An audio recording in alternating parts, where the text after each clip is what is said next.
நான் ஒரு 3 இன்டர்வியூ கொடுத்துருக்கேன். ஸோ நிறைய இன்ட்ரெஸ்டிங்கான moments, lot of ups, lots of downs. IAS ஆஃபீஸர்னு ஸ்பெசிஃபிக்கா சொல்ல முடியாது. ஆல்மோஸ்ட் எல்லாருக்குமே every officer of Indian public service will face one particular challenge. என்ன அப்படின்னு பாத்தீங்கன்னா, தட் இஸ் நான் ஒவ்வொரு இன்டர்வியூக்கு போகிறதுக்கு முன்னாடியும் அந்த 2011 வேர்ல்ட் கப்ல MS தோனி 6 அடிச்சு ஜெயிப்பார் இல்லையா, ஸோ அது பார்த்துட்டு தான் நான் இன்டர்வியூ போனேன். Dhoni finish off in style.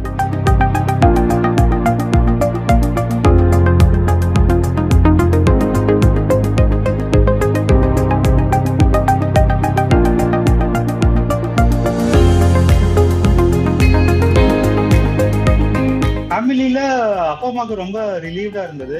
ஏன்னா அஃப்கோர்ஸ் ரொம்ப சந்தோஷமா இருந்தாங்க, ரொம்ப சந்தோஷப்பட்டாங்க. ஏன்னா அது ரொம்ப லாங் ரன் பேட்டிலுக்கு ஏறக்குறைய ஒரு 4 வருஷமா ப்ரிப்பேர் பண்ணிட்டு இருந்தேன். ஃபர்ஸ்ட் இன்டர்வியூ என்னால் கிளியர் பண்ண முடியல. அதுக்கப்புறம் இந்தியன் ரயில்வே டிராஃபிக் சர்வீஸ் கிடைச்சது. அப்புறம் கடைசியாக ஒரு அட்டம் கொடுக்குறேன் அப்படின்னு சொல்லிட்டு இன்னொரு அட்டம் கொடுத்துருந்தேன். ஸோ ரொம்ப லாங் ரன் பேட்டில், ரொம்ப நிறைய சாக்ரிஃபைசஸ், பெரிய மேரேஜஸ் எதுவும் அட்டன் பண்ணதில்லை, lot of sacrifices in fact. So result வந்ததுக்கு அப்புறம் இப்போவாது பையன் நார்மல் லைஃப் லீட் பண்ணுவான் அப்படின்னு சொல்லிட்டு ரொம்ப சந்தோஷப்பட்டாங்க, ரொம்ப ஹாப்பியா ஃபீல் பண்ணாங்க. Of course, but more then happiness ரொம்ப ரிலீவ்டா ஃபீல் பண்ணாங்க.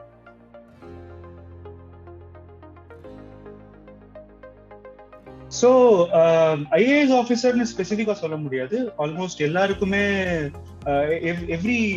Every officer of Indian public service will face one particular challenge. என்ன அப்படின்னு பாத்தீங்கன்னா, that is adaptation to technology. ஏன்னா ஒவ்வொரு நாளும் நம்ம வந்து ரொம்ப டிஸ்ரப்டிவ் டெக்னாலஜிஸ் பார்த்துட்டு இருக்கோம்.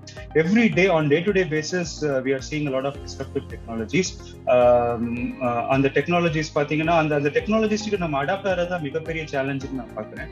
எஸ்பெஷலி நான் பார்த்தீங்கன்னா I'm still in training. So I am myself நிறைய 2-3 ப்ராஜெக்ட்ஸ் பண்ணிட்டு இருக்கேன். One is I am introducing blockchain technology in land records. The second is I am introducing artificial intelligence in toilet sanitation programme, toilet inspection sanitation.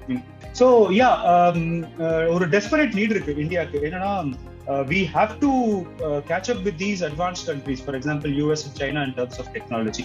So on the catching up ku pathina, we should be the harbingers of change. Every single officer should be the harbingers of change. அதுதான் மிகப்பெரிய challenge. அந்த பழைய மெத்தட்ஸ்லாம் renounce பண்ணிட்டு we are in a desperate need to innovate. So innovation கொண்டு வந்தே ஆகணும் service டெலிவரியில அப்படின்றது மிகப்பெரிய challenge. With my limited experience, என்னோட லிமிடெட் எக்ஸ்பீரியன்ஸ்ல I feel this is the biggest challenge of every single officer in 21st century.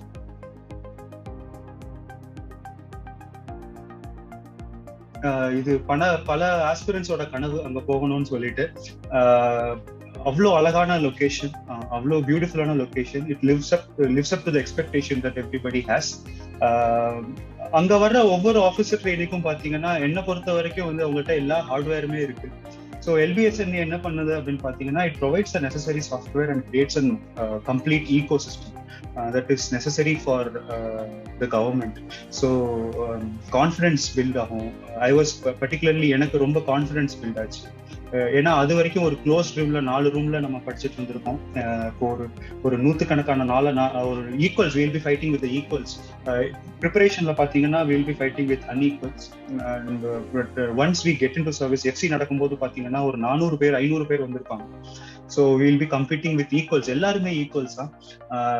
So அங்க ஒரு கான்ஃபிடன்ஸ் பில்ட் ஆகும், ஒரு கேமரடரி பில்ட் ஆகும், ஒரு டீம் ஒர்க் பில்ட் ஆகும், and more importantly discipline build ஆகும். ஒரு டிசிப்ளின்டான லைஃப் ஸ்டைல் எப்படி வாழ்றது அப்படின்றது பில்ட் ஆகும். ஸோ அதுதான், these are the biggest thing that LBSNA inculcates. And one more thing I forgot to say is that LBSNA லையும் மொக்க லெக்சர்ஸ்லாம் நிறைய இருக்கும். So there are some very lot of dull moments. But LBSNA பாத்தீங்கன்னா ரொம்ப டெமோக்ராட்டிக்கான institution. I have not been to other institutions, but I have been to railway institution. But LBSNA is very democratic. It's just like Indian Railway Institute of Traffic Management. So it's a very I guess all training institutes are very democratic, but LBSNA is very democratic.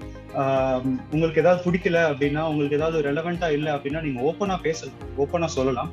So that democratic attitude is also another thing that is inculcated in the minds of officers.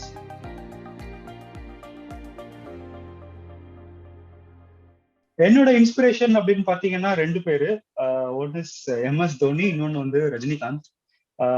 நான் ஒவ்வொரு இன்டர்வியூக்கு போகிறதுக்கு முன்னாடியும் அந்த 2011 world கப்ல MS Dhoni 6 அடிச்சு ஜெயிப்பார் இல்லையா, so அது பார்த்துட்டு தான் நான் இன்டர்வியூ போனேன். Dhoni finish off in style அப்படின்னு சொல்லிட்டு அந்த வீடியோ இருக்கும் இல்லையா, அது பார்த்துட்டு தான் நான் இன்டர்வியூ போவேன். அதே போல ரஜினிகாந்தோட ஏதாவது ஒரு வீடியோ, ஏதாவது ஒரு வீடியோ பார்த்துட்டு தான் வந்திருக்கும். It's lucky Sam.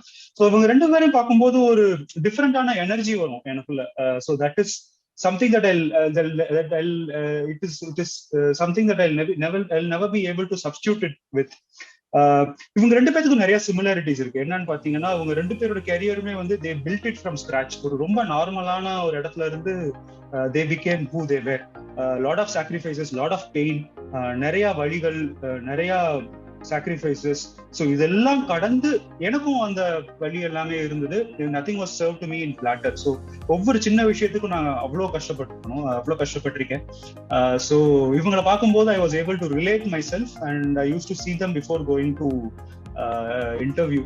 ஸோ எனக்கு ஏதாவது டல் மூமெண்ட் வந்தாலே I will see my that MS தோனியோட face and flash of the calm serene face எனக்கு முன்னாடி flash of. So they are my inspiration. MS Dhoni and Rajinikanth.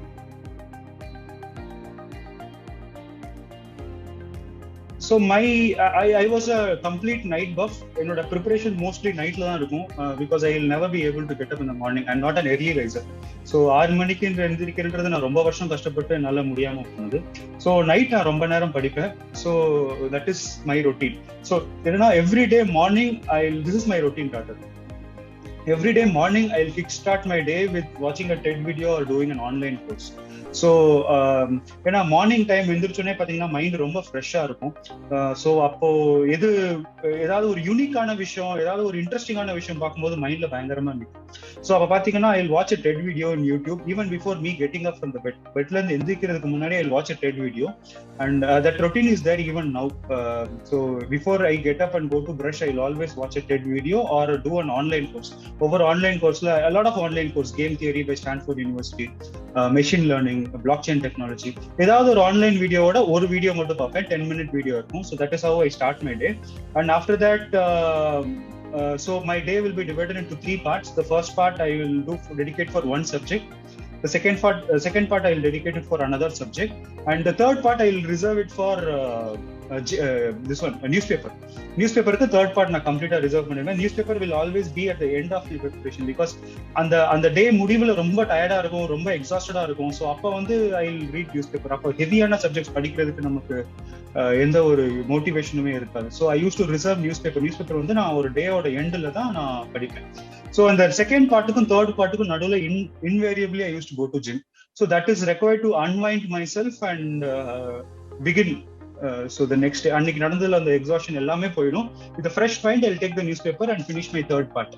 So that is what I'll get up, I'll start the TED video, 2 sessions, and then gym, and then final newspaper session. And every week I used to watch a movie, and every 1 month I used to go on a long travel. So this is how I kept myself active throughout my preparation.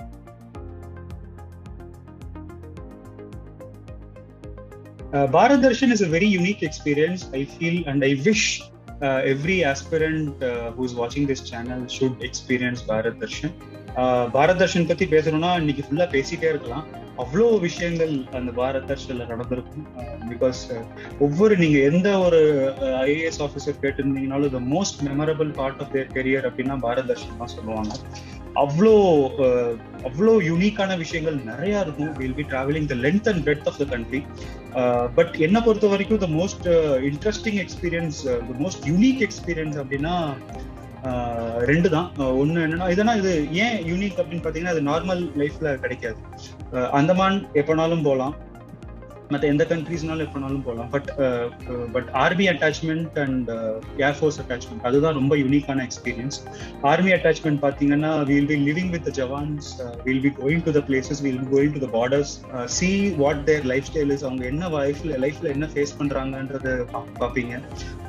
ஒவ்வொரு நாளும் அவங்க face பண்ற hardships என்ன, அவ்வளோ ஒரு மோசமான கிளைமேட்ல எப்படி வாழ்றாங்க, எப்படி சர்வைவ் ஆறாங்க, எப்படி நம்ம தேசத்தை பாதுகாக்கிறாங்க அப்படின்றது அதுதான் army attachment is the biggest I opener for every civil servant. அந்த மாதிரி ஒரு டெரைன்ல ஒரு இவ்வளோ நாள் நமக்காக சண்டை போடுறாங்கன்றது மிகப்பெரிய விஷயம். அங்க போய் பாத்தீங்கன்னா தெரியும். You have to go interact with them. அவங்க பேசும்போது, அவங்க சொல்லும் போது பாத்தீங்கன்னா ஒவ்வொரு நாள் நம்ம ரொம்ப ஈஸியா நினைக்கிற விஷயங்கள்லாம் அங்க ரொம்ப கஷ்டம். சாதாரண தண்ணி கூட வந்து நார்மலா குடிக்க முடியாது, அவ்வளோ ஃப்ரோசனா இருக்கும். சுட வச்சு அது குடிச்சு இட்ஸ் இன்எக்ஸ்பிளிகபிள், சொல்லவே வார்த்தைகளால விவரிக்க முடியாதுன்னு சொல்லுவாங்க இல்லையா, அந்த மாதிரி எக்ஸ்பீரியன்ஸ் வந்து army attachment. The second is air force attachment. Air force அட்டாச்மெண்ட்ல the mighty majestic fighter pilots, fighter jets எல்லாமே நீங்க க்ளோஸ் குவார்ட்டர்ஸ்ல பாப்பீங்க. So that is another very unique experience. அது அப்படியே அது பார்க்கும்போது ரொம்ப மெஜஸ்டிக்கா ஃபீல் ஆகும். ஒரு பயங்கரமான, இப்ப கூட நினைச்சாலும் எனக்கு பயங்கரமா புல்லரிக்கும், அவ்வளோ ஒரு experience air force attachment. So these are the unique experiences of Bharat. So நாங்க யூனிக் எக்ஸ்பீரியன்ஸ் அப்படின்னா அந்த இடத்துல வந்து ஒரே ஒரு எக்ஸ்பீரியன்ஸ் எனக்கு ஞாபகம் இருக்கு. நாங்க வந்து we were a batch of 18. ஒவ்வொரு குரூப்பும் வந்து 18 பேர் போவாங்க. ஸோ ஒரு பர்டிகுலர் இடத்துக்கு போகணும், எனக்கு அந்த கரெக்டா அந்த பேர் ஞாபகம் இல்லை. So I don't remember the name exactly. In சிக்கிம்ல ஒரு மேல ஒரு இடத்துக்கு போகணும். It was around 16,000-17,000 feet above sea level. ஸோ போக போக போக பாத்தீங்கன்னா ஆக்சிஜன் கம்மியாகி போயிட்டே இருக்கு, ஒவ்வொருத்தங்களா வந்து உடம்பு சரியாம போய்கிட்டே இருக்கு. So everybody started withdrawing themselves. என்னால முடியலன்னு சொல்லிட்டு ஃபைனலா ஒரு 4 பேர் மட்டும் தான் மேல போக முடிஞ்சது. எல்லாருமே ஒவ்வொரு செக் பாயிண்ட்லயும் பாத்தீங்கன்னா SPO2 லெவல் செக் பண்ணுவாங்க. So those below 90 were taken down, those below 80 were taken down. அதுக்கப்புறம் கொஞ்சமா எடுத்துட்டே வந்து ஒரு 4 பேர் மட்டும் தான் ஃபைனலா அந்த டெஸ்டினேஷனுக்கு போனோம். It was India China border. டேங்கர்லான்னு நினைக்கிறேன். ஸோ அங்க 4 பேர் தான் போயிருந்தோம். அங்க பாத்தீங்கன்னா அங்க போய் பாக்குறோம், எங்களால முடியல, ஒரு ஸ்டெப் கூட என்னால எடுத்து வைக்க முடியல, அவ்வளவு கம்மியான ஆக்சிஜன்ல. ஒவ்வொரு ஸ்டெப் எடுத்து வச்சாலும் பயங்கரமா மூச்சுவோம். பட் அங்க இருக்க ஜவான்லாம் பாத்தீங்கன்னா நாங்க வர போறோம்னு சொல்லிட்டு அவ்வளவு ப்ரிப்பரேஷன் பண்ணி வச்சிருக்கோம். அவ்வளோ லிமிடெட் ரிசோர்ஸ்ல அவ்வளோ நல்ல சாப்பாடு, ஸ்வீட்ஸ், டீ, காஃபி அப்படின்னு சொல்லிட்டு பயங்கரமா ப்ரிப்பேர் பண்ணி வச்சிருந்தாங்க. அதெல்லாம் எப்ப எடுத்துட்டு வந்து எங்களுக்காக எப்போ செஞ்சாங்க, எப்போ சமைச்சாங்கன்னு தெரியல. -, freezing degree. It was fully covered with snow. அங்க இருந்து பாத்தீங்கன்னா சைனா வாஸ் அந்த ஒரு ஃபென்ஸ் இருக்கும், ஃபென்ஸுக்கு அப்புறம் சைனா. ஸோ அந்த மாதிரி ஒரு சிச்சுவேஷன்ல எங்களுக்காக அவ்வளோ கஷ்டப்பட்டு அவங்க சமைச்சு வச்சிருக்காங்க. And it was very touching. நிறைய பேர் வந்து they started shedding tears. அவ்வளோ ஒரு டச்சிங்கான இருந்தது. They were very, and army jawans, I must tell you here, they are doing an amazing job to protect our country, and they are very very warm and very welcoming. So this is the most unique experience that I can share with you.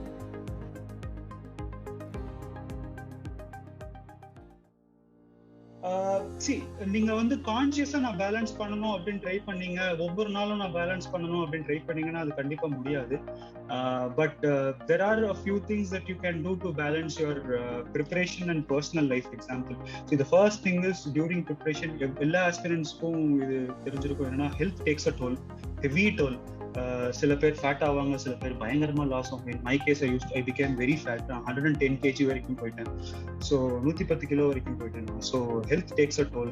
உங்களோட relationship யாராவது இருந்தீங்கன்னா, married and otherwise, relationship it will take a toll. Family, நீங்க கல்யாணத்துக்கு போக மாட்டீங்க, ஃப்ரெண்ட்ஸோட கல்யாணத்துக்கு நிறைய போக மாட்டீங்க. You will be doing a lot of sacrifices. So social bonding is also something that takes a toll, heavy toll. And so ஒரு கட்டத்துல ஒரு attempt 2 attempt போகும்போது பாத்தீங்கன்னா you will start feeling நம்ம என்ன பண்ணிட்டு இருக்கோம் லைஃப்ல, what am I going to do அப்படின்ற அந்த செல்ஃப் டவுட் வரும். So self confidence also takes a toll.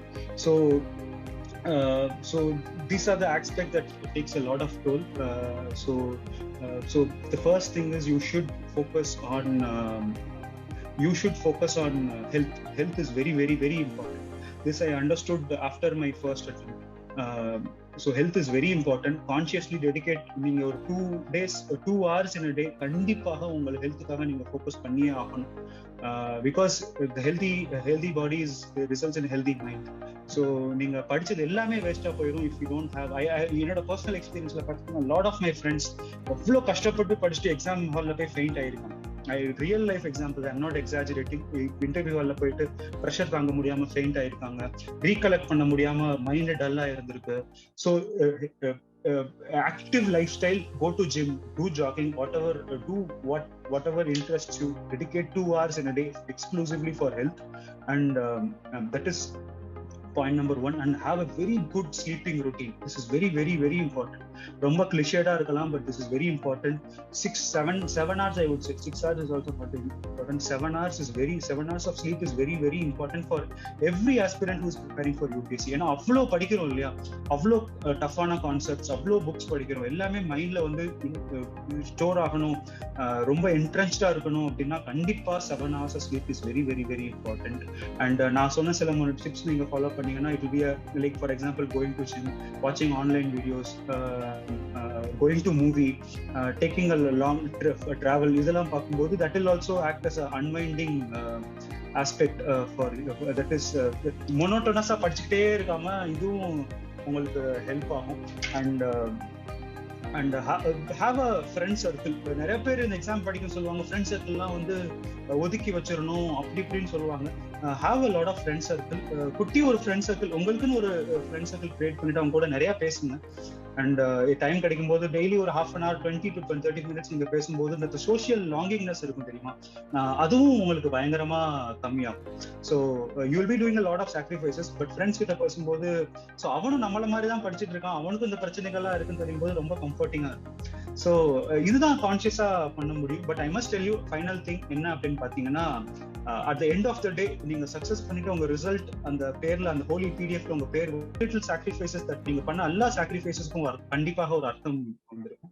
So it is an amazing feel. So once you clear it, you'll think that நீங்க பண்ண சாக்ரிஃபைசஸ் எல்லாமே வந்து நல்லதுக்கு தான் அப்படின்றது உங்களுக்கு. So but yes, these are the things that you should.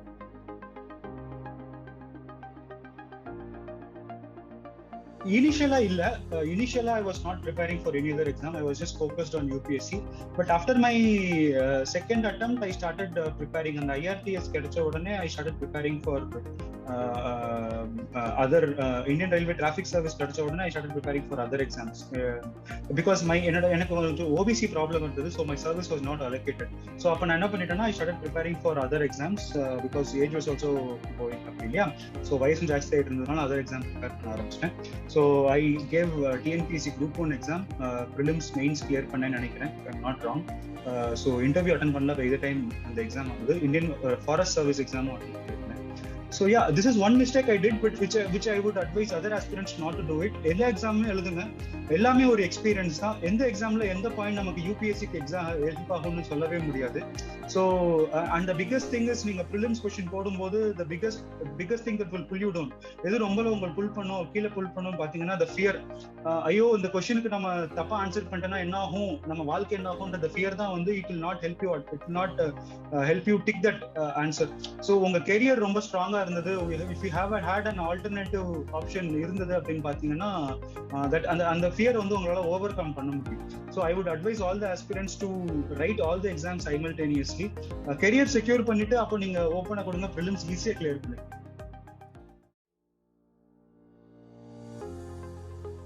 So I had 3 unique hobbies. Unique illa, I had 3 hobbies. The first is, again, as I said, doing online course. So that is something that I used to do it regularly, that I even do it now. So Coursera free courses நிறைய இருக்கு, EDX நிறைய free courses இருக்கு.